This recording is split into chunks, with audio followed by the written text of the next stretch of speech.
Welcome class first year to your next lecture of physics. And class today our topic of discussion is very important in the sense that it makes a universal law or principle, and we will call it as the first law of thermodynamics. Okay class, the essentials we need to study the first law of thermodynamics we have studied so far that हम पढ़ चुके हैं अब तक जो चीज़ें हमें चाहिए फर्स्ट लॉ को समझने के लिए या थर्मोडायनामिक्स के इस प्रिंसिपल को समझने के लिए। हमें इंटरनल एनर्जी का कॉन्सेप्ट समझना बहुत ज़रूरी था, हमें वर्क एंड हीट के ट्रांसफ़र कॉन्सेप्ट समझने बहुत ज़रूरी थे, और वो अभी हमने रिसेंट लेक्चर्स में छोटी छोटी डेफिनेशंस की फॉर्म में कर लिए हैं। तो अब उन्हीं कॉन्सेप्ट को इस्तेमाल करते हुए हम देखेंगे कि हम किस तरह से एक यूनिवर्सल लॉ कंस्ट्रक्ट कर सकते हैं जिसको फर्स्ट लॉ ऑफ थर्मोडायनेमिक्स कहते हैं। इसके लिए आप ये देखिए कि फॉर एग्ज़ाम्पल आपके पास कोई सिस्टम है और इस सिस्टम में हम कोई हीट एंटर करते हैं। अब देखें क्लास गौर से कि क्या होगा। सिस्टम आइडियली किसी भी कोई गैस सिलेंडर भी हो सकता है या कोई भी थर्मोडायनामिक सिस्टम आप इसके लिए ले सकते हैं समझने के लिए, इसकी एग्जांपल या इसको समझने के लिए।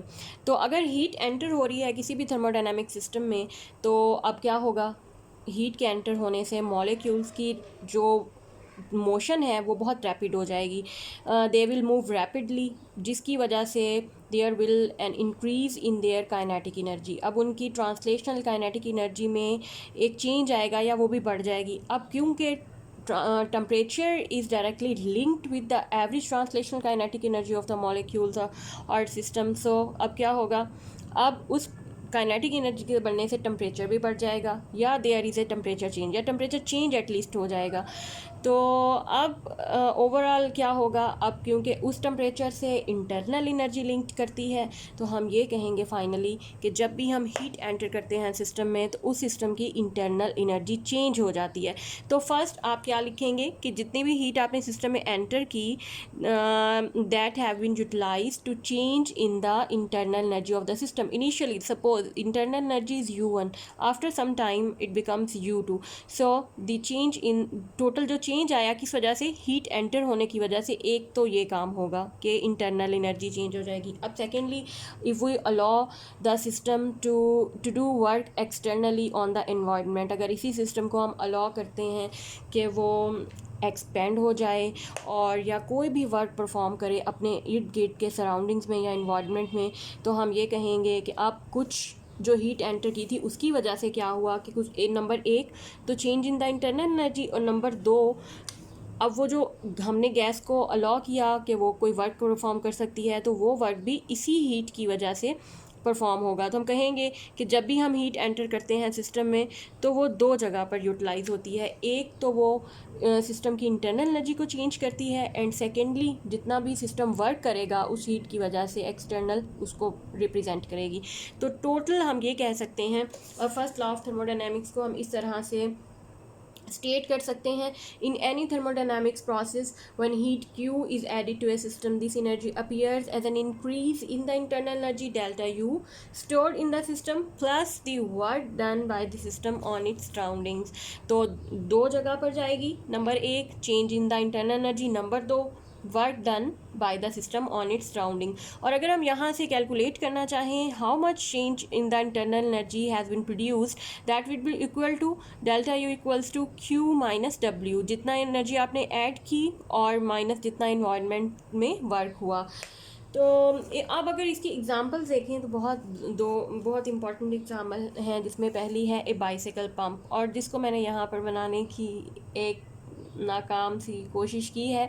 एक बाइसिकल पंप है जिसके साथ एक पिस्टन लगा हुआ है। पिस्टन को हम पुश करते हैं तो इस पंप के अंदर, क्योंकि इसका सेकंड आउटलेट जो है ये ब्लॉक्ड होता है, तो अब इस पिस्टन के पुश करने की वजह से क्या होगा कि ये जो हिस्सा है जिसमें एयर कैप्चर होती है इस पंप के, अब पंप होने से एयर जो है वो उसके मॉलिक्यूल ज़ाहिर है कि वो इस तरह से होंगे कि उनमें उनकी एनर्जी बढ़ना शुरू हो जाएगी या उनकी हीट बढ़ना शुरू हो जाएगी इस पंपिंग प्रोसेस से।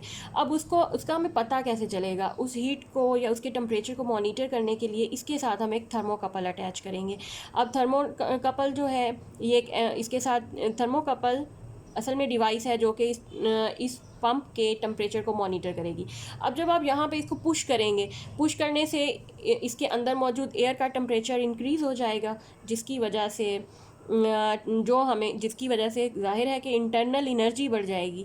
तो अब हुआ कि असल में आपने पंप किया, पंप करने की वजह से इसकी इंटरनल एनर्जी बढ़ी और इससे फिर the push force does work. अब असल में तो हमने जो मैकेनिकल वर्क हुआ है ये इसी पुश फोर्स से हुआ है, और इससे हुआ क्या, इस मैकेनिकल वर्क से there will be change in the internal energy, और वो इंटरनल एनर्जी जो है हमें इस थर्मोकपल को मॉनिटर करने से नज़र भी आ रही होगी।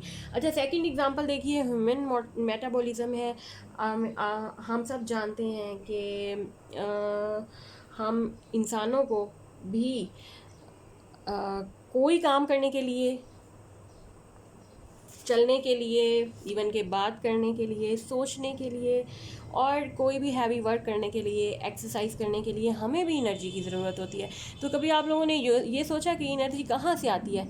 हम ये खाना खाते हैं और ज़्यादा हमारे फोकस होता है हम हेल्दी डाइट लें, so that we because we require a particular amount of energy to do every kind of work. Even के हमारे जिस्म के इम्यूनिटी सिस्टम को भी स्ट्रॉन्ग करने के लिए, बीमारियों के ख़िलाफ़ मुकाबला करने के लिए भी हमें एनर्जी की ज़रूरत होती है।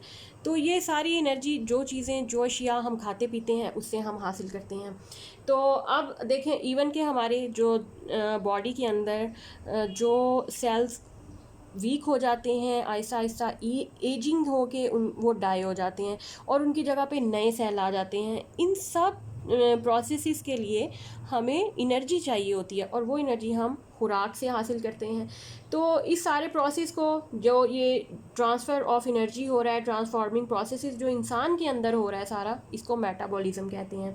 तो मेटाबॉलिज्म, इसके ऊपर भी हम फर्स्ट लॉ लगा सकते हैं कि delta U is equal to Q minus W. किसी भी ह्यूमन बॉडी के लिए work done will result into, अब कोई भी हम काम करेंगे, जब वो अगर हम काम कर रहे हैं तो हम महसूस करते हैं ना हम थक गए हैं। असल में क्या होता है फिज़िकली कि इंटरनल एनर्जी कम हो रही होती है। इंटरनल एनर्जी को उसकी अमाउंट को पूरा करने के लिए हम क्या करेंगे, हम कुछ ना कुछ खाते हैं, पीते हैं। उससे क्या होता है कि हमारा जो बॉडी टेम्परेचर होता है वो मेंटेन हो जाता है और हमें उतनी इंटरनल एनर्जी मिल जाती है जो कि वर्क करने के लिए चाहिए होती है।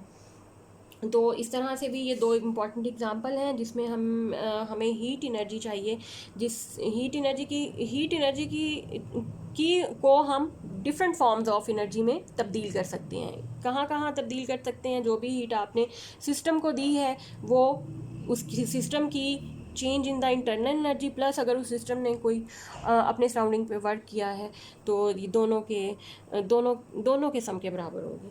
तो ये यहाँ तक फर्स्ट लॉ ऑफ थर्मोडायनेमिक्स की स्टेटमेंट्स और कुछ एग्जांपल्स थी जो हमने देखी। अब आ जाइए एग्जांपल 11.3 पे। That says that a gas is enclosed in a container fitted with a piston of cross-sectional area। हम डाटा लिख लेते हैं जल्दी। Cross sectional area of a piston हमें दिया गया है 0.10 metre square. The pressure of the gas is maintained at, pressure को मेंटेन रखा गया 8000 न्यूटन पर मीटर स्क्वायर।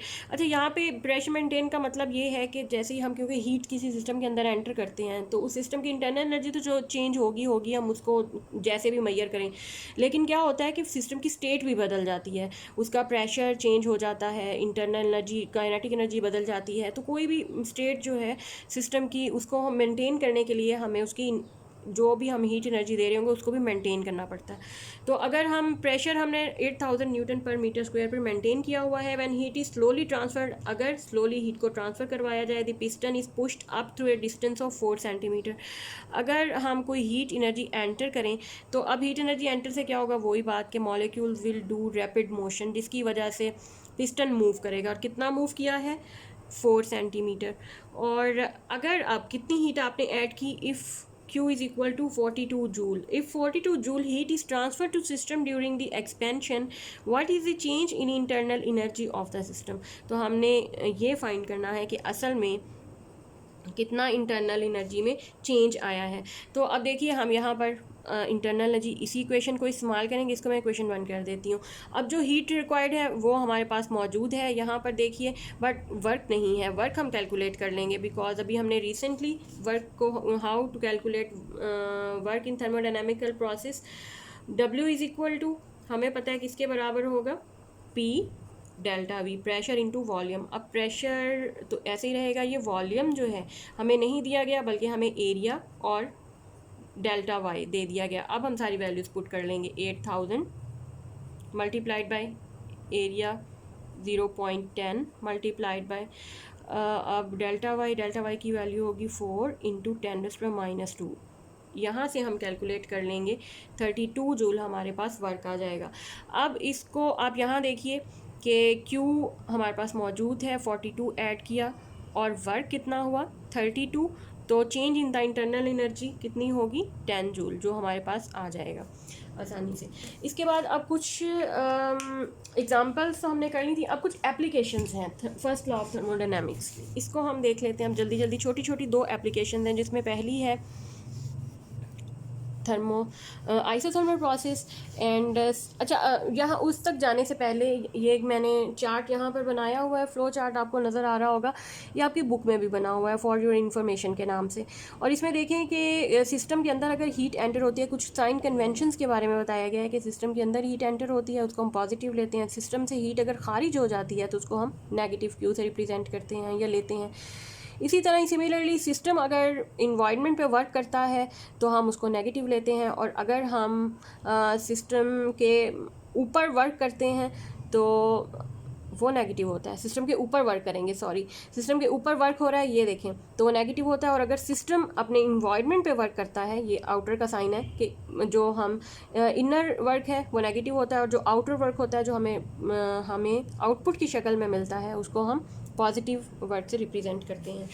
तो अब आ जाते हैं applications of first law of thermodynamics. इनकी एप्लीकेशंस में देखिए, पहली एप्लीकेशन है आइसोथर्मल प्रोसेस। आइसोथर्मल का लफ्ज़ जो है ये 2 वर्ड से मिलके बना, आइसो प्लस थर्म। अब देखिए आइसो का मतलब होता है सेम और थर्म का मतलब होता है टेम्परेचर। तो आइसोथर्मल का मतलब हुआ कि एक ऐसा प्रोसेस जिसमें टेम्परेचर चेंज नहीं होगा बल्कि टेम्परेचर पूरे प्रोसेस में सेम रहेगा। तो ऐसे प्रोसेस को आइसोथर्मल प्रोसेस कह सकते हैं। अच्छा, अब इसमें एक मज़े की बात है कि सिर्फ टेम्परेचर ने चेंज नहीं होना, बाकी कोई भी स्टेट वेरिएबल, प्रेशर है, वॉल्यूम है, इंटरनल एनर्जी है, ये सब चेंज हो सकते हैं, बट टेम्परेचर चेंज नहीं होगा। हाँ, अब ये देखिए कि फॉर एग्ज़ाम्पल अगर आपके पास बल्कि इंटरनल एनर्जी भी चेंज नहीं होगी क्योंकि इंटरनल एनर्जी टेम्परेचर से रिलेट करती है।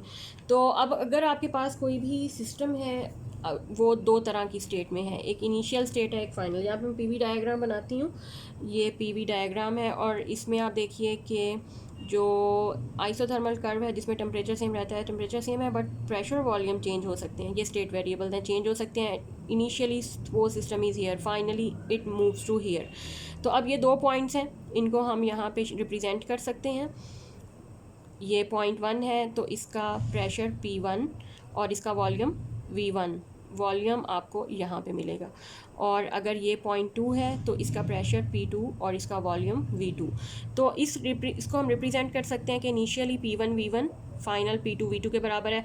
मतलब ये इनका प्रोडक्ट हमेशा कांस्टेंट रहेगा जो कि टेम्परेचर के बराबर होता है, और ये हमने बॉयल्स लॉ में भी पढ़ा था।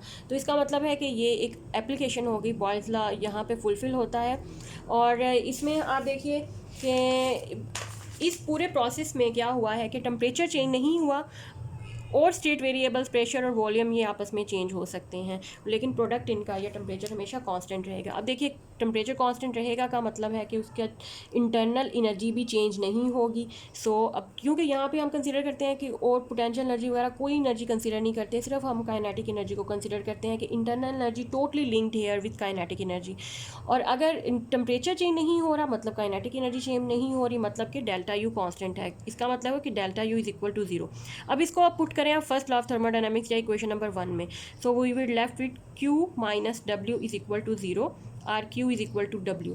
तो क्लास बड़े गौर से आपने ये सुनना है कि दिस इक्वेशन सेज दैट कि अगर आप अपनी गैस को एक्सपेंड करवाते हैं, आप आइसोथर्मली एक्सपेंड, आइसोथर्मल का मतलब है कि टेम्परेचर चेंज नहीं हो रहा but your system is doing work on the environment, वो यहाँ पे हमें नज़र आ रहा है। तो अब इस वर्क के लिए एनर्जी कहाँ से आएगी? जो हीट आप सप्लाई कर रहे हैं। So Q has to be supply to the gas in order to produce an isothermal change, फिर ही टेम्परेचर कांस्टेंट रहेगा, अदरवाइज टेम्परेचर चेंज हो सकता है। तो अगर आपका सिस्टम वर्क करता है तो हमें उस वर्क के लिए Q एनर्जी सप्लाई करनी पड़ेगी। Since transfer of heat from one place to another requires time, अब हमें पता है कि थोड़ा बहुत टाइम भी लगता है हीट ट्रांसफर के लिए। Hence to keep the temperature of the gas constant the expansion और compression must take place slowly.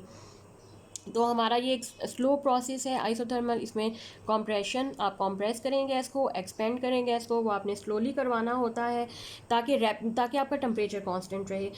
अब जो ये कर्व आपने रिप्रेजेंट किया आइसोथर्मल प्रोसेस को, इस कर्व को आइसोथर्म भी कहते हैं और इस प्रोसेस को आइसोथर्मल प्रोसीजर कहा जाता है, जिसमें टेम्परेचर चेंज नहीं होता but still you are carrying thermodynamical processes here while keeping the temperature constant. तो अब इसके बाद दूसरी एप्लीकेशन है adiabatic process. Second application of thermodynamics, मेरा मार्कर ख़त्म हो रहा है। Second application is adiabatic process. Okay class, adiabatic process एक ऐसा थर्मोडायनामिकल प्रोसेस है जिसमें हीट, कोई भी हीट सिस्टम के अंदर ना तो एंटर होती है और ना ही सिस्टम से खारिज होती है। तो हम ये कहेंगे कि ये सिस्टम, ऐसा सिस्टम जिसमें कोई भी हीट सिस्टम के अंदर ना तो एंटर हो ना ही खारिज हो, वो एडियाबैटिक प्रोसेस कहलाता है। हाँ, इसमें टेम्परेचर चेंज हो सकता है, जैसे हमने पीछे देखा आइसोथर्मल में टेम्परेचर चेंज नहीं हो सकता, एडियाबैटिक प्रोसेस में टेम्परेचर चेंज हो सकता है बट नो हीट ट्रांसफ़र, और heat transfer is not allowed. अगर हीट ट्रांसफ़र नहीं है अलाउड, इसका मतलब है कि Q इज़ इक्वल टू 0 और आपका first law of thermodynamics says delta U is equal to W। देखें, तो इसका ये मतलब हुआ कि अब एडियाबैटिक प्रोसेस में आपका सिस्टम कोई भी वर्क करेगा एक्सटर्नल बॉडी के ऊपर, अगर फॉर एग्जांपल एक्सपेंड होता है और एक्सटर्नल बॉडी या सराउंडिंग्स के ऊपर वर्क करता है, तो वो सारा का सारा work at the cost of internal energy पे होगा। अब जब इंटरनल एनर्जी की कॉस्ट पे आप वर्क कर रहे हैं तो ये अंडरस्टूड है कि इंटरनल एनर्जी कम होना शुरू हो जाएगी। अब हम एडियाबैटिक प्रोसेस है, टेम्परेचर को हमें लाजमी तौर पे बढ़ाना पड़ेगा ताकि इंटरनल एनर्जी जितनी हम सप्लाई कर रहे हैं वो यूज़फुल वर्क में कन्वर्ट हो सके।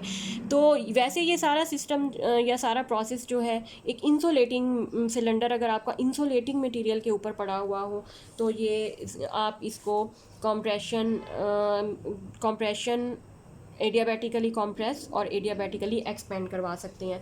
सो अगर गैस एक्सपेंड हो रही है, एक्सटर्नल वर्क हो रहा है, तो वो मैंने अभी बताया कि क्योंकि अब हीट तो है नहीं, तो ये जो इंटरनल एनर्जी मौजूद है यही वर्क करेगी ना। अब जब ये वर्क करेगी तो ये खुद कम हो जाएगी। अब इसको मेंटेन रखने के लिए हमें टेम्परेचर चेंज करना पड़ेगा। टेम्परेचर क्योंकि कम हो जाएगा, कन्वर्सली अगर एडियाबैटिक कॉम्प्रेशन आप करवाएंगे तो एक्सपेंशन की बात थी ना, अगर आप एडियाबैटिकली कॉम्प्रेस करवाएं अपने सिस्टम को तो उससे क्या होगा, टेम्परेचर ऑफ द गैस वो राइज़ हो जाएगा और वर्क जो है वो गैस के ऊपर हो रहा हुआ होगा तो उसमें क्या होगा, टेम्परेचर राइज़ हो जाएगा।